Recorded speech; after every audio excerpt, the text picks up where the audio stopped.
Hello friends आज हम लोग पढ़ेंगे आपके रेड डाटा बुक और कुछ पौधों के बारे में जो महत्वपूर्ण क्वेश्चन है फ्रेंड्स आपके एग्जाम में ज़रूर पूछे जाते हैं। ठीक है फ्रेंड्स, तो हम लोग पढ़ेंगे आज ईबीएस में हम लोग पढ़ेंगे रेड डाटा बुक, निफेंथिस पौधा और भी कुछ पौधे हैं और कृषि के बारे में भी फ्रेंड्स आज हम लोग पूरा डिटेल में पढ़ेंगे। इसमें से आपके एग्जाम में ज़रूर क्वेश्चन पूछा जाता है। चलिए फ्रेंड्स वीडियो को स्टार्ट करते हैं। इससे पहले आपसे रिक्वेस्ट है कि चैनल को सब्सक्राइब नहीं किया है तो फ्रेंड्स सब्सक्राइब कर लीजिए, क्योंकि आपकी ये जो क्लास है इसी प्रकार से फ्रेंड्स लास्ट एग्जाम तक चलती रहेगी। तो चलिए फ्रेंड्स वीडियो को स्टार्ट करते हैं। ये रहा आपका फ्रेंड्स रेड डाटा बुक। ठीक है, ये क्या होता है रेड डाटा बुक के बारे में हम लोग देख लेते हैं। देखिए क्या होता है, विश्व संरक्षण संघ यानी वर्ल्ड कन्वर्जेशन यूनियन, ठीक है, इसका हम लोग कहते हैं वर्ल्ड कन्वर्जेशन यूनियन, जिसे पूर्व में अंतर्राष्ट्रीय प्राकृतिक संपदा संघ संरक्षण संघ यानी IUCN, ठीक है, अथवा इसको कहा जाता है हम लोग IUCNNR के नाम से भी जाना जाता था पहले। ठीक है, लेकिन IUCN का जो पूरा नाम होता है वो होता है अंतर्राष्ट्रीय प्राकृतिक संरक्षण संघ यानी international union for conservation nature होता है। ठीक है, तो इसको आपको याद रखना है कि इसका पूरा नाम यानी फुल नेम क्या होता है, तो इसका होता है international union for conservation nature. इसको आपको IUCN का पूरा नाम याद रखना है आपको। ठीक है, आपके एग्जाम में पूछेगा यहाँ से। ये रेफरेंस अगर आपका आगे IUCN एक सूची जारी करता है जिसे रेड डाटा बुक के नाम से जाना जाता है, जिसमें संकटपन्न जीवों की प्रजातियों के प्रकार तथा उनके प्रजातियों का वर्णन किया जाता है जो कि विलोपन के खतरे से गुजर रही हैं। ठीक है फ्रेंड्स, ऐसे जीवों को रखा जाता है उसमें जिनका जो है कि पूरा समापन होने वाला है, अब जो है कि वो खतरा यानी कि समाप्त होने की कगार पर हैं। उन सूचियों को IUCN जो है कि एक रेड डाटा बुक के तहत जो है कि उनको एक सूची में आपका रखता है, जिसे कहा जाता है हम लोग रेड डाटा बुक। ठीक है, आगे देखते हैं। आगे है कि रेड डाटा बुक में प्रकाशित जातियों को थ्रेटेंड जाति का नाम दिया गया है। ठीक है, तो यहाँ पर जो जातियों का नाम दिया गया है उनको दिया गया है थ्रेटेंड जाति। ठीक है, अगला हमारा फ्रेंड्स है कि अगला हमारा दिया है IUCN के 3 वर्ग हैं, संकटपन्न, शुभोदय एवं दुर्लभ प्रजातियां थ्रेटेंड जातियों के अंतर्गत आते हैं। अब इतना हम लोग फ्रेंड्स रेड डाटा बुक के बारे में देख लिए। हम लोग को बहुत ही महत्वपूर्ण क्वेश्चन ये जो है कि निफेंथिस पौधा जो आपके एग्जाम में जरूर पूछता है यहाँ से। तो ये रहा फ्रेंड्स आपका निफेंथिस पौधा। निफेंथिस जो है कि निफेंथिस नामक पौधा इंडोनेशिया, ऑस्ट्रेलिया और मेघालय में पाया जाता है। ठीक है, तो आपको याद रखना है, इसको पूछता है आपका एग्जाम में कि ये पौधा कहाँ पाया जाता है। तो देखिए आपका इंडोनेशिया, ऑस्ट्रेलिया और मेघालय में। ये क्वेश्चन ये पूछता है कि भारत में ये पौधा कहाँ पाया जाता है, तो ये पाया जाता है आपका मेघालय में। और विश्व में पूछेगा तो इंडोनेशिया और ऑस्ट्रेलिया में।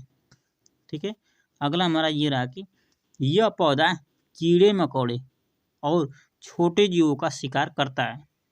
तो ये पौधा क्या खाता है, तो फ्रेंड्स ये खाता है आपका कीड़े मकोड़े और छोटे जीवों का शिकार करता है। और शिकार करता कैसे है इसके बारे में आगे देखते हैं। देखिए यहाँ रहा, ये रहा आपका कि यह पौधा लंबे घड़े जैसा दिखता है जिसके ऊपर पत्ती का ढक्कन लगा होता है। तो फ्रेंड्स ये जो पौधा है वो दिखता है आपका लंबे घड़े जैसा, और इसके ऊपर जो है कि पत्ती का ढक्कन लगा होता है और इसमें से खुशबू निकलती है। क्या निकलता है, इसमें से खुशबू निकलती है, जिसकी वजह से कीड़े मकोड़े उसके अंदर फंस जाते हैं। ठीक है, तो उस खुशबू की वजह से जो है कि उसकी सुगंध की वजह से उस पर जाके जो है कि कीड़े मकोड़े उसके ऊपर बैठते हैं, और जो ही बैठते हैं वो अपना ढक्कन वाला जो मुंह है वो बंद कर लेता है और उसको अपना भोजन का शिकार बना लेता है। ठीक है। तो ये रहा आपका निफेंथिस पौधा। और भी आगे है कि निफेंथिस पौधा को घटकर्णी पौधा भी कहा जाता है। ठीक है, ये भी आपको याद रखना है कि निफेंथिस पौधा को और किस नाम से जाना जाता है, तो घटकर्णी पौधा के नाम से फ्रेंड जाना जाता है। आगे आपका दिया है कि अन्य कीटभक्षी पौधे भी हैं, इसमें से भी आपका एग्जाम में देता है कि निम्नलिखित में से कौन सा एक कीटभक्षी पौधा नहीं है। ठीक है, तो आपको पूरा इसको याद रखना है। डोरसेरा, संड्यूज, उसके बाद डायोनिया, और आपका है सेरोसेनिया, और एक आपका है यूटिकुलेरिया। ठीक है, इसको आपको बहुत ही अच्छे से याद रखना है, पूछता है आपका एग्जाम में। अगला आपका फ्रेंड्स पौधा जो है आपका है कीटोन पौधा है। ये भी बहुत ही महत्वपूर्ण क्वेश्चन है, यहाँ से भी आपके एग्जाम में फ्रेंड्स जरूर आएगा कीटोन पौधा से। ठीक है, तो कीटोन पौधा क्या होता है देख लेते हैं। तो कीटोन पौधा जो होता है जमीन के बारे में उसकी दशा को बता देते हैं, यानी सिंगल दे देते हैं। कीटोन पौधों की जड़ें जमीन में ज़्यादातर गहरी नहीं जाती। जब मिट्टी सूखने लगती है तो इस पौधों की पत्तियां सूखने लगती हैं और झड़ने लगती हैं, जिससे मिट्टी का पता चल जाता है कि मिट्टी सूख रही है। तो यह एक प्रकार का सिग्नल होता है। ठीक है, पानी की कमी आ जाती है तो फ्रेंड्स, तो ये पौधा जो है कि इसकी जड़ें जो है कि थोड़े ही ऊपर तक रहती हैं जमीन के, ज़्यादा नीचे तक नहीं, गहरी नहीं जाती हैं। तो जब ये सूखने लगती हैं तो ये आपका संकेत देता है कि पानी की कमी हुई है। ठीक है, तो ये आपका एक सिग्नल देने वाला पौधा हो गया कीटोन पौधा। अगला हो गया फ्रेंड्स हमारा रेगिस्तानी ओक। तो रेगिस्तानी ओक क्या होता है, देखिए ये जो है फ्रेंड्स ऑस्ट्रेलिया में एक पाए जाने वाला एक जो है कि पेड़ होता है। ठीक है, जिसकी ऊंचाई जो है 11 से 12 फीट होती है। ये भी आपको बहुत ही इंपॉर्टेंट है, इसको याद रखना है। कितनी ऊंचाई होती है, 11 से 12 फीट, और ये रेगिस्तानी ओक पाया जाता है ऑस्ट्रेलिया में। ठीक है, और इसकी पत्तियां बहुत कम होती हैं। ठीक है, ये भी याद रखना है। दिया है कि इसकी जड़ें जमीन के अंदर 200 यानी 250 से 300 फीट तक जाती हैं, जब तक पानी तक ना पहुंच जाती। यह पानी पेड़ के तने में जमा होता रहता है। ठीक है, यानी कि आपको याद रखना है कि इसकी जो ऊंचाई होती है 11 से 12 फीट। ये पौधा ऑस्ट्रेलिया में पाया जाता है, और इसकी अंदर की जो जड़ें होती हैं वो 250 से 300 फीट तक नीचे जाती हैं, जब तक कि उन्हें पानी नहीं मिल जाता। तो ये आपकी इसकी विशेषता हो गई रेगिस्तानी ओक की। और आगे दिया है कि जब इसके इलाके में पानी नहीं होता या पानी की कमी पड़ जाती है तो वहाँ के लोग इसके तने के अंदर पतला पाइप डालकर पानी निकाल लेते हैं। ठीक है, जब जहाँ वहाँ पर वर्षा नहीं होती है, जब सूखा पड़ जाता है, जब पानी की कमी हो जाती है, तो इसके तने में डालकर जो है कि पाइप उससे पौधों से जो है कि आपका पानी निकाल लेते हैं लोग। ठीक है, तो ये रहा आपके रेगिस्तानी ओक के बारे में। अब देखेंगे फ्रेंड हम लोग बरगद के बारे में। तो बरगद क्या होता है फ्रेंड, तो बरगद के पेड़ की लटकन उनकी जड़ें होती हैं। ये टहनियों से निकलती हैं और बढ़ते बढ़ते जमीन के अंदर जाती है। ये जड़ें मजबूत खंभों की तरह पेड़ को सहारा देती है। तो इसको अभी आपको याद रखना है, पूछेगा। अब देखेंगे फ्रेंड्स हम लोग थोड़ा सा कृषि के बारे में। देखिए अधिकतर सब्जियां पौधों के फूल होते हैं। ठीक है, जो अधिकतर सब्जियां होती हैं वो फूल ही होती हैं, और कुछ सब्जियां जो है कि पौधों का फल भी होती हैं। जैसे कि आपका देखिए लोहा, गुड़, आंवला और हरे पत्तेदार सब्जियों में मिलता है। इसको भी आपको बहुत इंपॉर्टेंट है, याद रखना है। लोहा किस में मिलता है, तो गुड़, आंवला और हरे पत्तेदार सब्जी में मिलता है। ये भी आपका एग्जाम में पूछा हुआ क्वेश्चन है। ठीक है, अब देखेंगे फ्रेंड्स कुछ जो सब्जियां हैं कहाँ कहाँ से आई। देखिए जैसे कि हमारा हरा मिर्च हो गया, टमाटर हो गया और आलू हो गया। तो हरा मिर्च, टमाटर और आलू फ्रेंड्स हमारा साउथ अफ्रीका से, यानी कि आपका दक्षिणी अमेरिका से सॉरी अमेरिका से आया, ठीक है, अफ्रीका से कर रहे थे। तो आपके आ गया साउथ अफ्रीका यानी दक्षिणी अफ्रीका से, अमेरिका से आपका आया।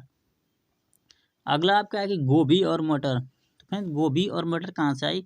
तो आपकी आई यूरोप से। गोभी और मटर कहाँ से आई? यूरोप से आई। अगला है काफ़ी बीन्स भिंडी कहाँ से आई? तो अफ्रीका से आई। और आपका सोयाबीन, सोयाबीन आपका आई चाइना से, ठीक है, इसको भी याद रखना है कि सोयाबीन कहाँ से आई? चाइना से। काफ़ी बीन्स और भिंडी आपकी आई अफ्रीका से। अब देखेंगे फ्रेंड्स हम लोग की पौधों की कौन से भाग हम लोग खाया जाता है, किस पौधों का कौन सा भाग खाते हैं। तो देखिए जड़ किसका किसका खाते हैं? जड़ में देखिए हम लोग का मूली, मूली का फ्रेंड्स हम लोग जड़ ही खाते हैं। उसके बाद देखिए खाते हैं गाजर, गाजर का भी जड़ ही खाया जाता है। चुकंदर हो गया आपका, चुकंदर का भी जड़ खाया जाता है। यहाँ पर हो गया हमारा। दूसरा आपका है तना। तना देखिए आप जो है कि आलू जो होता है, प्याज होता है और अदरक होता है, इसका जो हम लोग खाते हैं फ्रेंड्स, तो आपका जो है कि तना खाते हैं। और हल्दी का भी फ्रेंड्स तना ही खाया जाता है, इसमें नहीं दिया है। तो आलू प्याज अदरक और हल्दी का भी खाया जाता है। अब हो गया हमारा पत्ती किसका खाया जाता है? तो धनिया का पत्ती खाया जाता है। पत्ता गोभी हो गया। और जो है अरबी, अरबी का भी पत्ती खाया जाता है, ठीक है। पालक हो गया आपका, कड़ी पत्ता हो गया, इसका भी आपका क्या कहता है? पत्ती खाया जाता है। अगला हो गया आपका बीज, ठीक है। तो बीज के बारे में देख लेते हैं हम लोग। तो देखिए फ्रेंड्स यहाँ पर हमारा हो गया चना, बाजरा, सरसों और गेहूँ, ठीक है, इसका खाया था हम लोग बीज वाला भाग। आगे हो गया फ्रेंड्स हमारा फूल किसका कैसे खाया जाता है? तो सहजन, केला और कचनार, ये भी आपका एग्जाम में बहुत ही इंपॉर्टेंट है, पूछता है कि सहजन का कौन सा भाग खाया जाता है, केला का कौन सा भाग खाया जाता है और कचनार का कौन सा भाग खाया जाता है? तो फूल खाया जाता है, इसको याद रखना है आपको। अब फली किसका खाया जाता है? जैसे कि मटर हो गया, मटर का आपका क्या खाया जाता है? फली खाया जाता है, ठीक है, फली खाया जाता है। इसमें जो है कि यहाँ से ये पार्ट कट गया है थोड़ा सा, ठीक है, घास वाला यहाँ रहना चाहिए, यहाँ, ठीक है। तो अब हम लोग देखेंगे घास के बारे में, ठीक है, यहाँ पर टॉपिक था, ठीक है। तो घास पार के बारे में देखेंगे। तो घास का पौधा जो है जितना जमीन से ऊपर होता है उससे कहीं ज़्यादा जमीन के अंदर फैला हुआ होता है। घास की जड़ें जड़ें बहुत मजबूत होती हैं, ठीक है, इन्हें खुरपी से खोद करके निकाला जाता है। जल्दी खराब होने वाले पौधों और कुछ समय तक रखे जा सकने वाले फलों एवं सब्जियां, इनके बारे में हम लोग देखते हैं। तो आगे हमारा दिया है कि जल्दी खराब होने वाले, तो जल्दी खराब होने वाले में फ्रेंड्स हो जाएगा हमारा पालक हो गया, केला हो गया, फूल गोभी हो गया आपका, टमाटर, खीरा, अंगूर और आपका हो गया बैगन, ठीक है, ये आपके जल्दी खराब होने वाले हैं। और लेकिन कुछ समय तक रहने वाले जो आपके जो है कि कौन कौन से होते हैं? तो अदरक हो गया, लौकी हो गया आपका, आलू प्याज, अनानास हो गया आपका और नाशपाती, ये कुछ समय तक टिक सकते हैं। फ्रेंड्स अब हम देखेंगे पादपों में पारिस्थितिकी यानी इकोलॉजिकल एडेप्टेशन इन प्लांट, ठीक है। इसमें देखेंगे फ्रेंड हम लोग जलोद्भिद, यहाँ से भी क्वेश्चन फ्रेंड्स आपके एग्जाम में एक न एक बनेगा। क्या बनेगा आपका? जलोद्भिद यानी हाइड्रोफाइट। इसमें पूछता है कि ये पौधे बहुत अधिक जल वाले स्थानों पर पाए जाते हैं। ये पौधे पूरी तरह से या इनकी जड़ें, प्रकंद आदि जल में डूबे हुए रहते हैं। जल में डूबे रहने और वह मंद प्रकाश के कारण ये पौधे पतले व कोमल होते हैं, ठीक है। तो इनकी विशेषता के बारे में पूछता है कि वो कौन सा पौधा है जो आपका ये जल में डूबा होता है, ठीक है। तो ये होता है आपका जलोद्भिद यानी हाइड्रोफाइट, ठीक है। तो ये आपका एग्जाम में पूछेगा। अगला होता है अपने हमारा समुद्भिद। ये पौधे सामान्य स्थानों पर उगते हैं जहाँ की मिट्टी न तो अधिक शुष्क और न ही बहुत नमी वाली है। इस पौधों को मिट्टी में ऑक्सीजन व खनिज लवण खनिज लवण भी पर्याप्त मात्रा में मिलते हैं। स्थलीय पौधों में ये पौधे सबसे अधिक पाए जाते हैं। इसके अंतर्गत वन, बाग बगीचे, खेत आदि में उगने वाले सभी सामान्य पेड़ पौधे आते हैं। तो समुद्रविद के अंतर्गत फ्रेंड्स जो है कि सामान्य पौधे जो वन में आपके हो गए, आपके खेतों में जो भी घास जो भी उगता है, ये हमारा आ गया समुद्रविद के अंतर्गत आता है। अगला आपका हो गया फ्रेंड्स मरुद्भिद। मरुद्भिद के अंतर्गत कौन कौन आता है? तो इसमें आता है फ्रेंड्स हमारा इन पौधों को मरुस्थलीय पौधे अथवा डेजर्ट प्लांट भी कहते हैं, जहाँ मृदा में पानी की कमी होती है और तापमान अधिक होता है, जैसे मरुस्थली आदि ऐसे स्थानों पर ये पौधे पाए जाते हैं। ठीक है, तो आपका एग्जाम में पूछेगा कि मरुस्थल में उगने वाले पौधों को किस नाम से जाना जाता है? तो मरुद्भिद, यानी कि आपको जीरोफाइट के नाम से जाना जाता है। ठीक है, तो इसको याद रखना है। उसके बाद फ्रेंड्स हमारा हो गया लवणविद यानी हेलोफाइट। जिस मिट्टी में सोडियम क्लोराइड और मैग्नीशियम सल्फेट तथा मैग्नीशियम क्लोराइड की अधिकता होती है, वो लवणी यानी खारी मिट्टी कहलाती है, तथा ऐसी मृदा में उगने वाले पौधों को लवणविद यानी कि हेलोफाइट कहते हैं। इन स्थानों पर जल की उपस्थिति होने पर भी पौधे मिट्टी से जल को अवशोषित नहीं कर पाते। ठीक है, तो इन पौधों को हम लोग कहेंगे लवणविद यानी कि हेलोफाइट। तो इनको फ्रेंड्स 3-4 क्वेश्चन जो है आपका, अब इसको याद रखना है। उसके बाद फ्रेंड्स हम लोग देखेंगे सिंचाई की कौन कौन सी विधियां हैं, किस प्रकार से सिंचाई की जाती है। फ्रेंड्स सिंचाई इरिगेशन के बारे में हम लोग देखेंगे, इराइजेशन के बारे में। ठीक है, तो ये हमारा हो गया पौधों की उपयुक्त वृद्धि एवं विकास के लिए जल देने की प्रक्रिया को हम लोग कहते हैं सिंचाई। ठीक है, अगला हमारा है कि पौधों को जल की आवश्यकता। हरे पौधों में उनके कुल वजन का आपका होता है 80% भाग पानी होता है। ठीक है, तो उसमें होता है 80% भाग जो है कि पानी होता है पौधों में। ठीक है, अगला है कि पौधों की जड़ें जलीय घोल के रूप में अपना भोजन लेती हैं।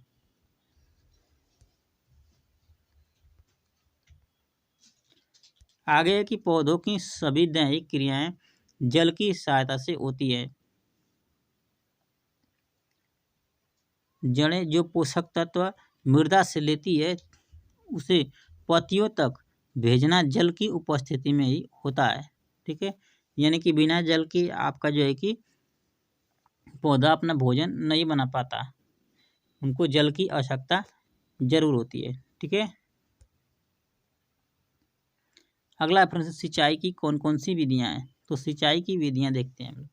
दे आपके सिंचाई की विधि आपके जल प्लवन या प्रवाह विधि।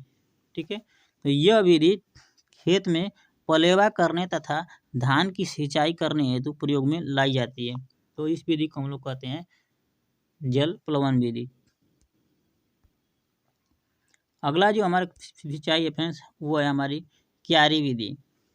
ठीक है, इस विधि में खेतों में छोटी छोटी क्यारियां तथा बरहे बना लेते हैं, तथा बरहे इस प्रकार बनाए जाते हैं कि पानी को अधिक चक्कर न काटना पड़े और उनके दोनों ओर की क्यारियों की सिंचाई हो सके। ठीक है, तो इनको जो है कि पानी की जो भराव है वो आसानी से हो जाए, इसके लिए छोटे छोटे क्यारियां बनाई जाती हैं। तो इसको हम लोग बोलते हैं क्यारी विधि या बराई विधि या बराह विधि। ठीक है, अगला जो विधि है फ्रेंड्स हमारा कुंड विधि। ठीक है, तो यह सिंचाई की अत्यधिक प्रचलित विधि है। फसलों को दो पंक्तियों के बीच में पतली नाली बना ली जाती है, जिसे कुंड कहते हैं। जैसे कि गन्ना हो गया, आलू हो गया, चुकंदर और शकरकंद हो गया, मेड़ों पर बोई जाने वाली, बाई लिखा है। ठीक है, बोई जाने वाली फसलों में इस विधि से सिंचाई की जाती है। ठीक है, जैसे कि आप आलू बोते हैं तो बीच में जो है कि नाली जैसे रहता है और पानी डालते हैं। ठीक है, तो इस विधि को हम लोग कहते हैं कुंड विधि। ठीक है, गन्ना भी उस प्रकार से बोया जाता है, तो कुंड विधि के द्वारा ही बोया जाता है। अगला फ्रेंड्स हमारी विधि है थाल विधि। इसमें छोटे छोटे वृत्ताकार समतल थालों पेड़ों के चारों तरफ बनाए जाते हैं। जल इस थालों में दिया जाता है। आमतौर पर यह विधि वृक्षों की सिंचाई के लिए अपनाई जाती है। जायद की फसलों में जैसे कि खरबूजा, तरबूजा, ककड़ी, तरोई आदि के सिंचाई के लिए भी यह विधि प्रयोग की जाती है। ठीक है, तो ये विधि आपकी की जाती है पेड़ पौधों की सिंचाई के लिए। इस विधि को कहते हैं हम लोग थाला विधि। अगली जो फ्रेंड्स हमारी विधि है वो है आपकी छिड़काव विधि। छिड़काव विधि, इस विधि में जो है कि फुलवारियों पर पानी छिड़ककर सिंचाई की जाती है।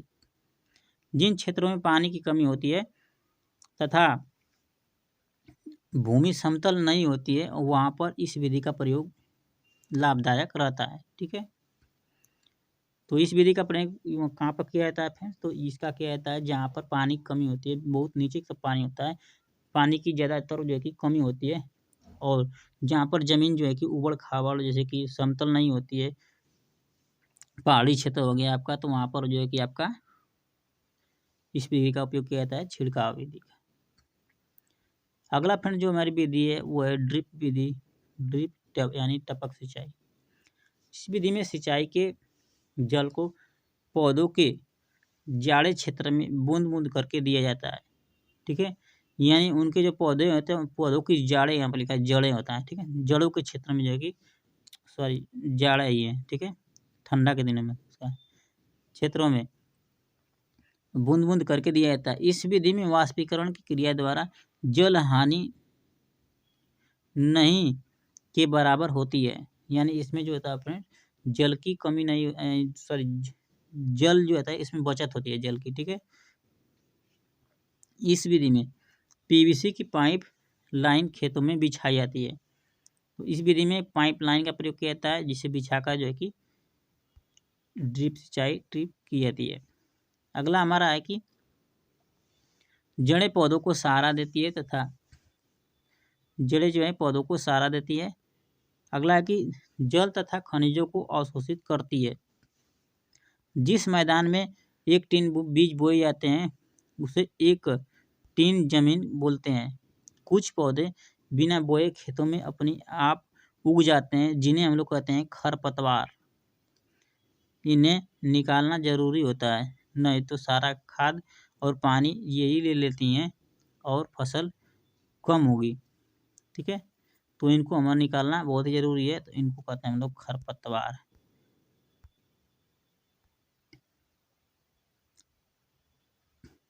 अगला फ्रेंड्स हमारा है कि कुछ पौधे बिना बीज के उगते हैं, जैसे कि हो गया गुलाब, गन्ना, केला आदि। छोटे पौधों की जड़ें जमीन के अंदर 2 से 10 इंच तक होती हैं। बड़े पौधे की जड़ें जमीन के अंदर जो है कि 10 फीट से भी ज़्यादा गहराई जाती हैं। मुरझाए हुए पौधों को पानी देने से इनकी पत्तियां फिर से क्या हो जाती हैं, हरी हो जाती हैं, क्योंकि जमीन से गिरने वाले आवश्यक मिलने वाले आवश्यक पोषक तत्व पानी के सहारे ही पत्तियों तथा पौधों के अन्य भागों में जाते हैं। ठीक है,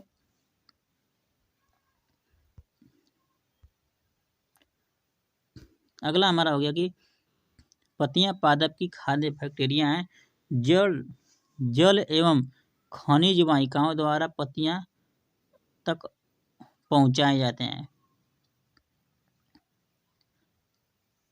अगला है कि ये वाहिकाएं नली के समान होती हैं तथा जड़, तना, शाखाओं एवं पत्तियों तक फैली होती हैं।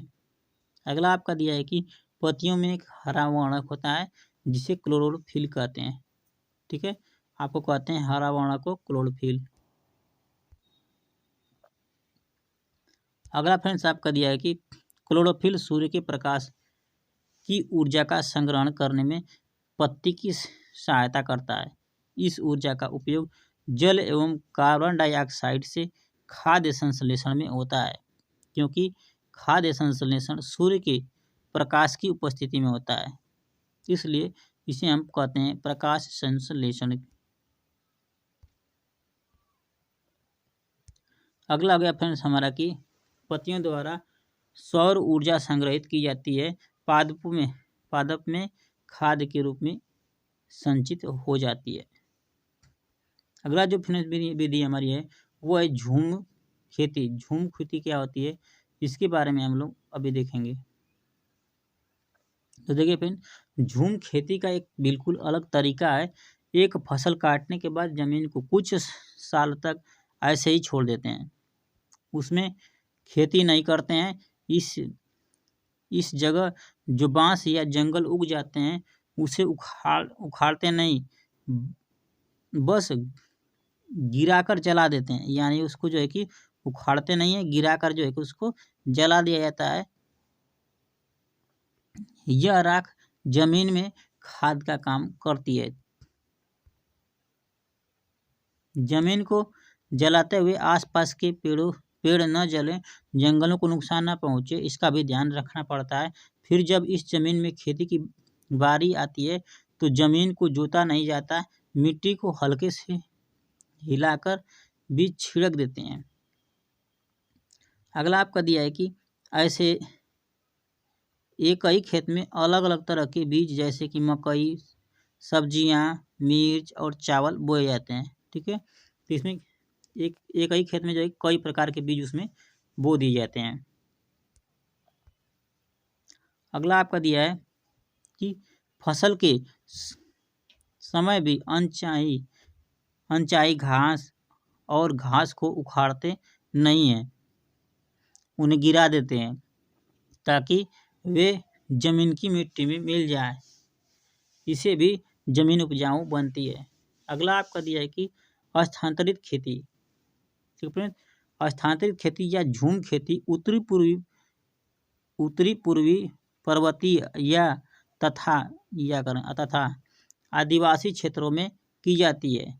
इसे जनजातीय कृषि भी कहते हैं। ठीक है, इस कृषि को क्या कहते हैं, जनजातीय कृषि के नाम से भी जाना जाता है।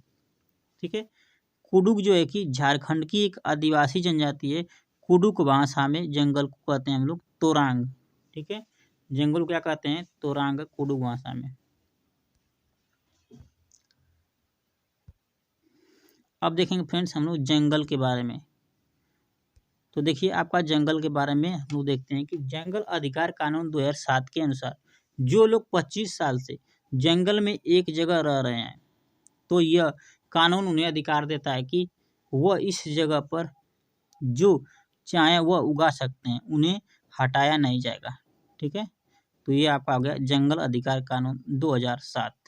ठीक है, अगला है कि जंगल का संरक्षण वहाँ की ग्राम सभा करती है। कौन करता है, ग्राम सभा करती है। खानों की खुदाई और बांधों का निर्माण करने खत्म हो जा रहे हैं। ठीक है,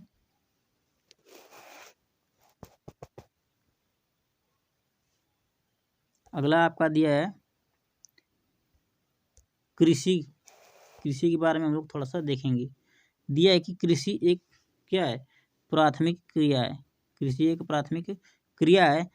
फसलों, फलों, सब्जियों, फूलों को उगाना और पशुधन पालन इसमें शामिल है। विश्व में 50% लोग कृषि से संबंधित क्रियाओं में शामिल हैं। भारत की 2/3 जनसंख्या अब तक कृषि पर निर्भर है। ठीक है, अभी तक भी क्या है, कृषि पर भी भारत की जनसंख्या निर्भर है। अगला आपका दिया है कि जिस भूमि पर फसलें उगाई जाती हैं कृषिगत भूमि कहलाती हैं। यानी जिससे फसल उगाई जाएंगी उसको कहेंगे हम लोग कृषिगत भूमि। ठीक है, अगला आपका दिया है कि एक ही प्रकार की फसलें उगाने से और कई केमिकल्स को यूज करने से जमीन बंजर हो जाती है। यानी कि जब हम एक ही खेत में बार बार उसी फसल को उगाएंगे तो या तो जमीन बंजर हो जाएगी, या फिर आप अगर केमिकल का प्रयोग करते हैं तो भी आपकी जो ज़मीन है वो बंजर हो जाती है। अगला दिया है कि जड़ों, पत्तों, शाखाओं के सड़ने से और केंचुओं के मल से ज़मीन उपजाऊ बनती है। ठीक है, तो केंचुआ को क्या कहा जाता है फ्रेंड, तो इसको कहा जाता है हमारा किसानों का मित्र कहा जाता है। ठीक है, अब देखेंगे हम लोग फ्रेंड्स बीज के बारे में। देखिए बीजों को प्राचीन समय से सूखे लौकी में रखकर जो है कि उस पर मिट्टी का लेप कर देते थे और नीम की पत्तियां इन्हें कीड़ों से बचाती थी। ठीक है, तो क्या किया जाता था इसमें, देखिए पहले जो है कि कहाँ रखा जाता था, तो लौकी, सूखी लौकी में रखा जाता था और उसका ऊपर जो है कि मिट्टी का लेप कर दिया जाता था। नीम की पत्तियां इन्हें कीड़ों से क्या करती थी, बचाती थी। अगला आपका दिया कि पौधे स्वयं भी अपने बीजों को दूर फेंक देते हैं और कपड़ों में चिपक कर तथा पानी के जरिए भी ये एक जगह से दूसरी जगह तक चले जाते हैं। सोयाबीन की फलियां पककर फट जाती हैं और उनमें से बीज बाहर निकल जाते हैं। तो ये हो गए आपके पौधे। अगला आपका दिया है कि काली मिर्च, सौंफ, गेहूँ आदि बीज होते हैं इसमें।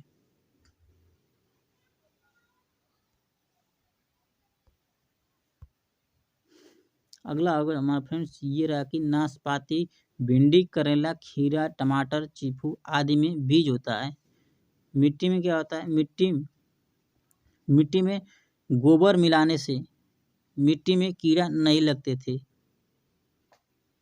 ठीक है। अगला आपका दिया है कि कपड़ों में बंधा हुआ बीज पानी में भिगोए गए बीज की तुलना में जल्दी से अंकुरित हो जाता है, क्योंकि कपड़ों में बीज सांस लेने में सक्षम है। यदि बीज को कपड़े में बांध दिया जाए और उनमें से आधे अंकुरित हो जाएं और आधे नहीं हो, तो इसका कारण क्या हो सकता है? तो फ्रेंड इसका कारण दो, इसमें देखिए कितने कारण हो सकते हैं।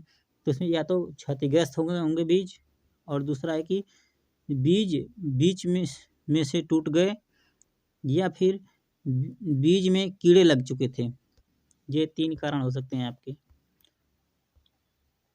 थोड़ा सा और है, उसके बाद फ्रेंड्स वीडियो समाप्त होगी। आपका यहाँ दिया है बीन पार्टी की बाजें। देखिए बीन, तुम्बा, खंजरी और ढोल। ढोल के अलावा बाकी तीनों बाजे जो है कि सूखे लौकी से बनाए जाते हैं। ठीक है। देखिए बीन, तुम्बा, खंजरी ये आपके बनाए जाते हैं सूखे लौकी से बनाए जाते हैं, तो इसको आपको याद रखना है। बस फ्रेंड्स इतना ही तक था आज की वीडियो में। ठीक है, मिलेंगे फ्रेंड जल्द ही नेक्स्ट वीडियो में आपके लिए। तो चलिए फ्रेंड वीडियो को समाप्त करते हैं। थैंक्स, धन्यवाद।